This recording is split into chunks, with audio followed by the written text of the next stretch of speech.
Aman. So today we're going to do the presentation, and we are a group of 4 members, and my friends are Raman, Gurdas, and Simran.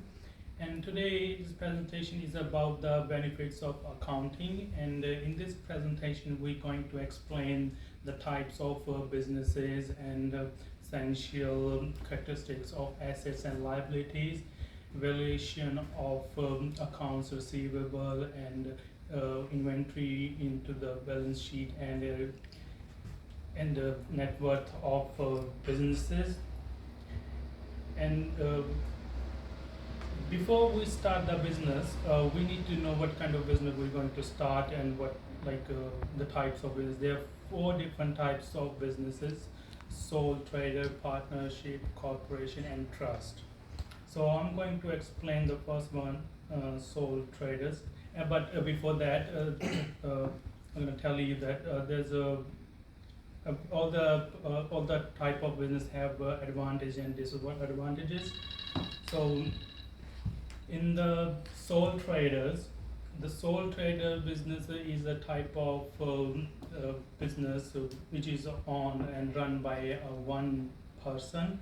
And in this type of business, there is no legal distinctions between the owner and the business. But it is really a simple way of a business, a simple type of business structure, and it's very inexpensive to start up. And in this kind of business, we don't need to get worried about the taxation, because you don't need to pay the payroll tax, superannuation, and worker compensation. But there's a disadvantage of this sole trader business. The owner of the business is a legally responsible for all the debits of the company. If, for example, if the company goes in loss, then his all personal assets he have to sell his all personal assets to pay the debits. So next one is a partnership business. In this kind of business, there are 2 or more than 2 partners make the contracts between them to start the business, and it's easy.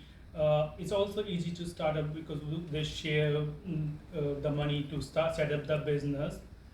But there's a drawback of this kind of business is also same as unlimited liabilities, and the partners have to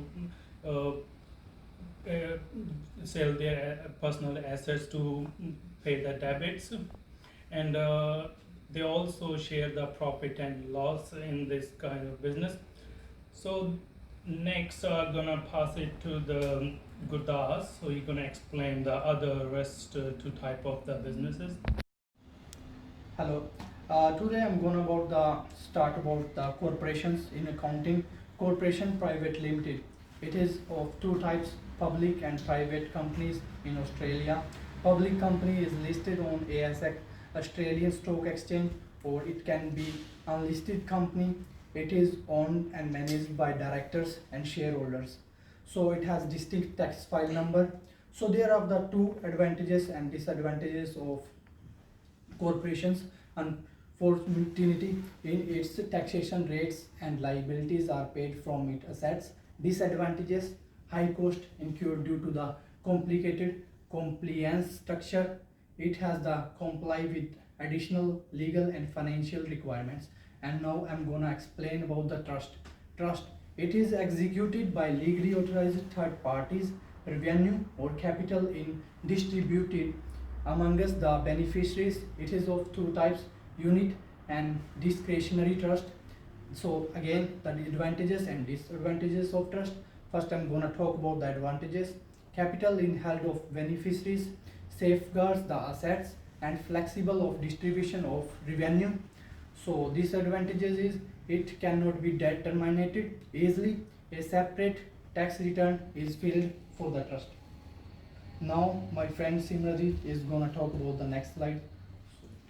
About essential characteristics of assets and liabilities. So first of all, assets.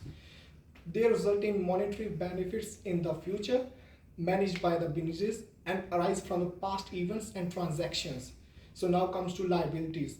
They are past or present financial obligations settled through the disbursements of assets and passed by the businesses.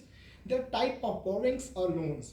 So now I am going to talk about net worth of a business. First of all, net worth is the firm value in case of all benefits are sold to meet the obligations of businesses or specific date. Net worth is equal to assets minus liabilities.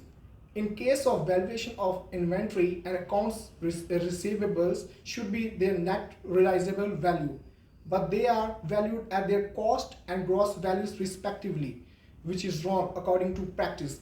It reflects a wrong picture of a net worth of the business interactions to the purchased by the debtor. Now my friend Ramanpreet is going to start right now. Hi, I'm Ramanpreet Kaur. Here I'm talking about the valuation of accounts and receivable and inventory on the balance sheet and its effect the profit and assets. The measurement basis of receivable. A receivable should be valued at their net realizable values. So impact. Next point is impact of profit and assets. They should be written off by the unpaid amount due by the customer. It would increase the loss in the income statements. Their values would be decreased from assets of the balance sheet and measurement by basis and of inventory. It should be valued at its net realizable value. And the next point is impact on the market and assets.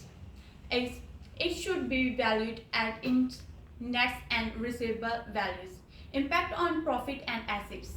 The value of inventory would be deducted from the cost of the goods sold and profits. The asset would be also decreased from the balance sheet. Impact of business purchases on the finance and decision. The first point is the valuation of dead stock would reduce the sale and add cost of holding inventory. The second point is the unpaid amount of receivable shall decrease the cash flow, thereby influencing the net worth of the business. David is advised to recognize the decision of buying the business as dead stock and unpaid accounts. Receivable shall negatively influence the solve and liquidity of the business. And at the last, I'm going to talk about conclusion. Thus, David is advised to reconsider his decision of buying the business with dead stock and unpaid receivable. The business has low net worth, liquidity and solvency. He is also being suggested to OPT for some other sole trading from the business organization and its net worth before purchasing it. Thank you.